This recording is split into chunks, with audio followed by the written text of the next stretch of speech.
Hi crafty friends, welcome to another video where I use 4 parameters from the latest episode of Craft Roulette. So I got started with my Unity stamp. It's a graduation stamp. It's a donkey. I love this stamp. Anytime I get the opportunity to use it, I go right to it. I think it's hysterical. Wait till you see it stamped. It cracks me up every time I see it on the paper. So I'm planning on using colored pencils, so I used VersaFine ink. I have to test my colored pencils with Memento. I have not done that yet, that I know of. I might have used it on accident. And then the next thing was, as that was drying, because I wanted to really make sure that was dry before I started with the colored pencils, was I was going to make some background paper. One of the parameters is modern colors. I went with Andy Warhol's soup cans, and one of the cans is yellow and turquoise, so I got those out with my little Simon Says stamp ink cubes. I have most of the colors in the little small ones. I probably won't get the full set in the large ones, but I figured I would wait and see what colors I gravitate towards and then get those in the larger ones, because the little ink cubes, don't have a ton of ink in them. So far I think these two colors, I think I've used them a couple times, so I think I'm going to definitely get these two colors. This stencil I got online, I want to say Amazon, and I've been using it a lot. I think I'm going to Google search another blobby sort of splatter so I have some more, because I really like this stencil. I like with the dots. I'm really liking the dots. So I'm just putting on in little spots because one of the parameters was, I believe, blobs. I think that's what it was. Yep, blobs. And then I want to add it's a graduation card, so I'm going to add some script, although do kids even graduating these days even know script? I didn't think of that till just now. Oh well, it's cool texture anyway. And that's my background. But then I decided it needed more blobs. So I got some Distress Oxide sprays and splattered them with the yellow and the turquoise and put those aside to dry. Then I got to coloring my stamp. So isn't he adorable with those big teeth? I love him so much. I have sort of all my colored pencils swatched, but every time I pick a color from that, I end up not liking the color. So what I most of the time is pick a colored pencil that I think I want to use and then swatch it on the side to make sure that it really is the color that I want to use. And this is me kind of going through and figuring out what colors I want and sharpening them, because where I was coloring, I needed to get in really close. So I wanted to make sure that I had a fine tip on the pencil so I could really get in and get the details. After each section, I use a paper stump and dip it in some Zest-It and blend all the colors together. I'm really liking this technique. It's quickly becoming one of my favorites.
Now that he's all done colored, I decided he needed some glossy accents on those gargantuan, adorable teeth.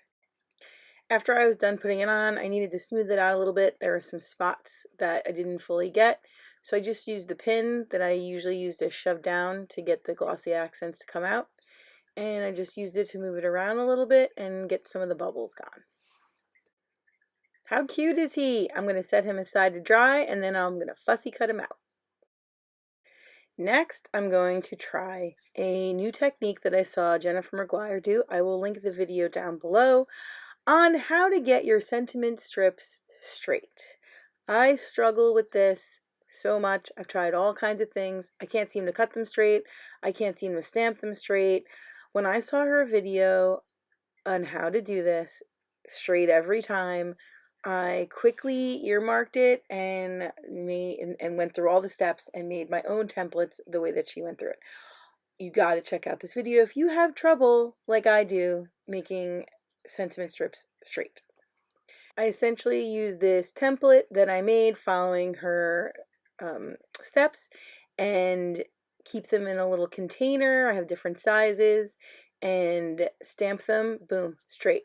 Love it. The next thing I need is to work on some more paper for my card. I didn't want to just go with that background that I made. I wanted to sort of add a few more layers. The yellow I decided was going to be not my card base, because I usually put it on heavy white card base, because this is a little bit thinner. It's from, I believe, Michael's. And I decided that I wanted to try and find one that's the turquoise, that's fairly close, and I'm going to do a tiny bit piece of that. So right now I'm just cutting them up.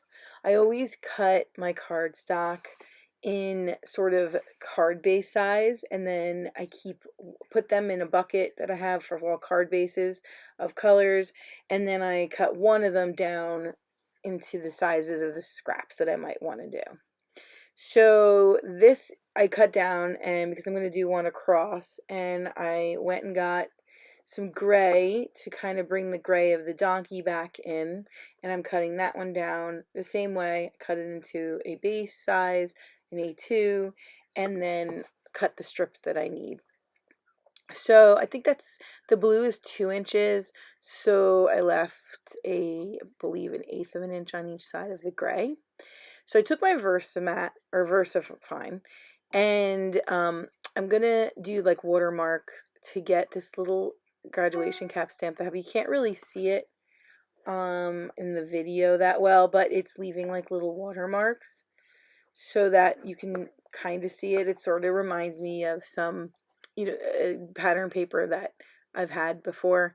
So I just was moving it around, turning them upside, letting them hang off, so I can make a little graduation pattern paper. Now I'm going to take all my parts and assemble the card. And I chose, well, I had to get some cat hair out of my tape. If you know, you know. But I chose to use double stick tape because that wasn't watercolor paper that I put all that ink on. So sometimes I feel like the glue is like the last step in making like ripples in the paper when I've kind of messed around with the paper a lot. So I like double stick tape when I use a lot of ink on thinner, it's not thin paper, but thinner paper.